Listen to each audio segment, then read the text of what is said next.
नून के सीनियर रहनुमा राना सनाउल्लाह साहब हमें ज्वाइन कर चुके हैं। राना साहब, बेहद शुक्रिया वक्त देने के लिए। आज का अदालती फैसला क्या कमेंट करेंगे?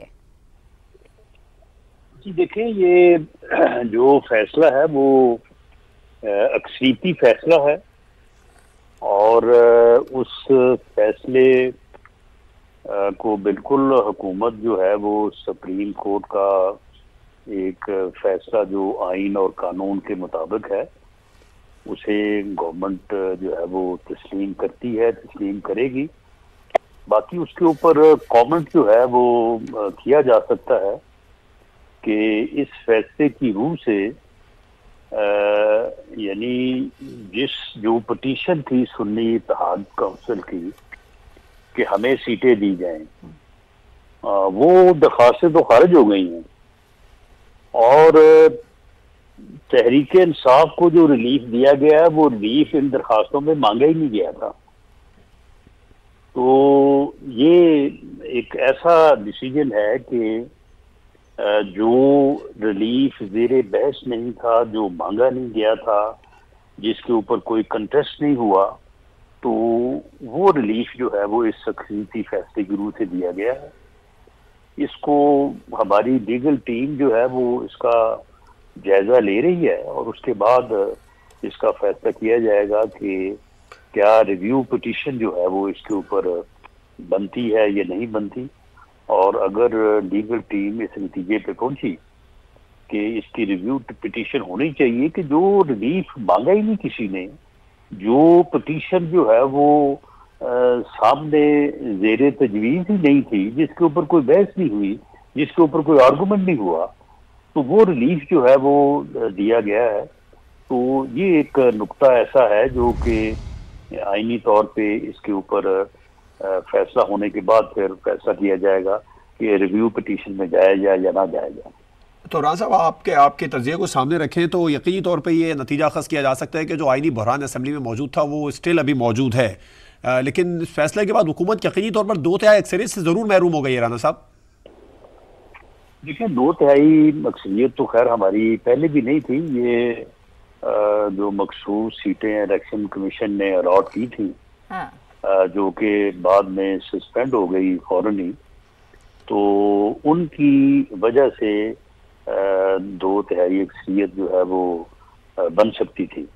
लेकिन हुकूमत की अपनी मेजॉरिटी है और असम्बली के अंदर भी और दूसरे सूबों में भी, जहाँ पे जिसमें बलूचिस्तान है, सिंध है, पंजाब है, तो जो हुकूमतें वहाँ पे कायम है, जो हुकूमत वफाद में कायम है, तो कतन किसी किस्म का कोई जो है वो वहाँ पे कोई मामला नहीं है कि उन्हें उनकी अक्सरियत में जो है वो कोई कमी आ जाएगी। वो बिल्कुल अक्सरियत से कायम हैं, कायम रहेंगी।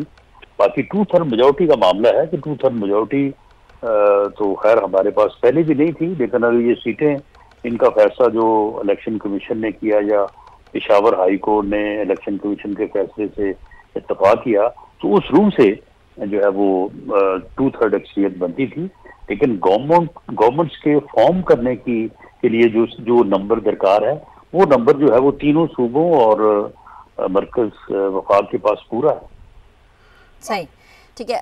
राना सनाउल्लाह साहब, अभी पीटीआई के रहनुमा प्रेस कॉन्फ्रेंस कर रहे थे।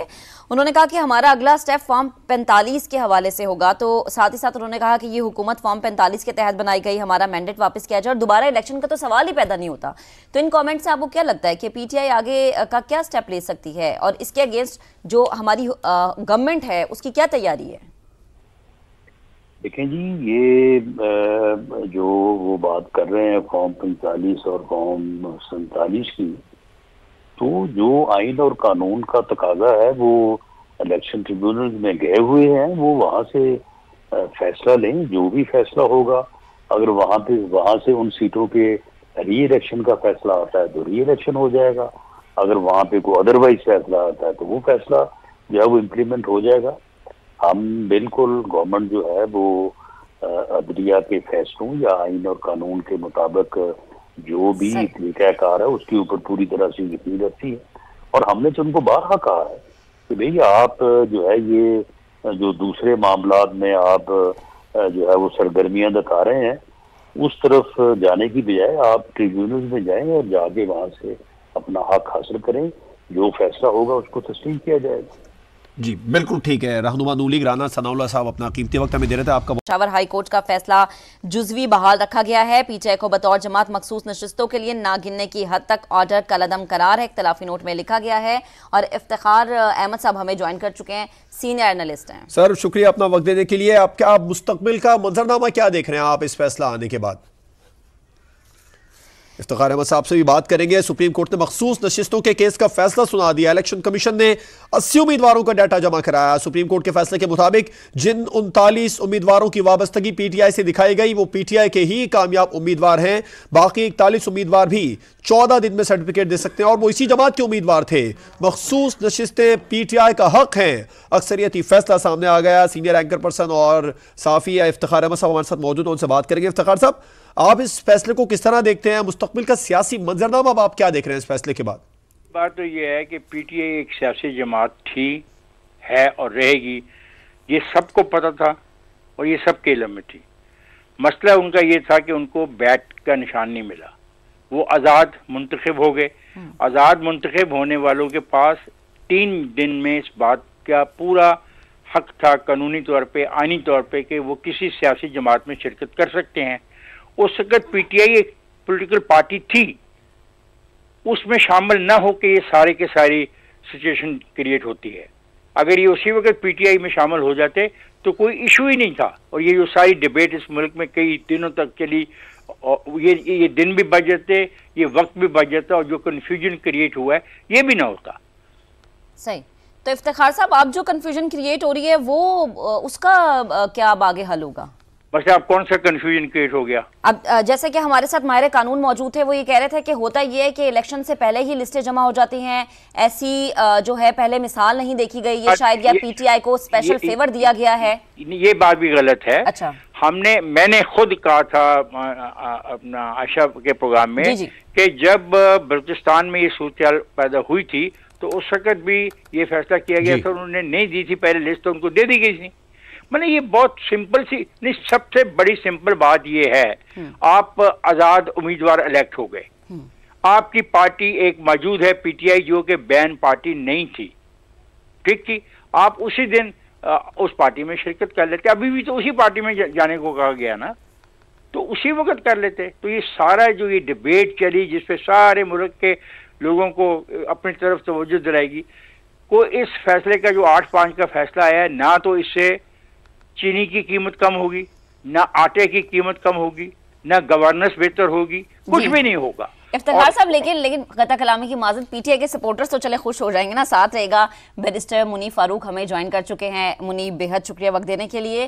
कहिएगा, जो आज का फैसला आया है किस तरह से आप देखते हैं? 8-5 के तनासुब का ये फैसला था और पेशावर हाई कोर्ट का जो फैसला था उसको कलअदम करार दे दिया गया, क्या कॉमेंट करेंगे?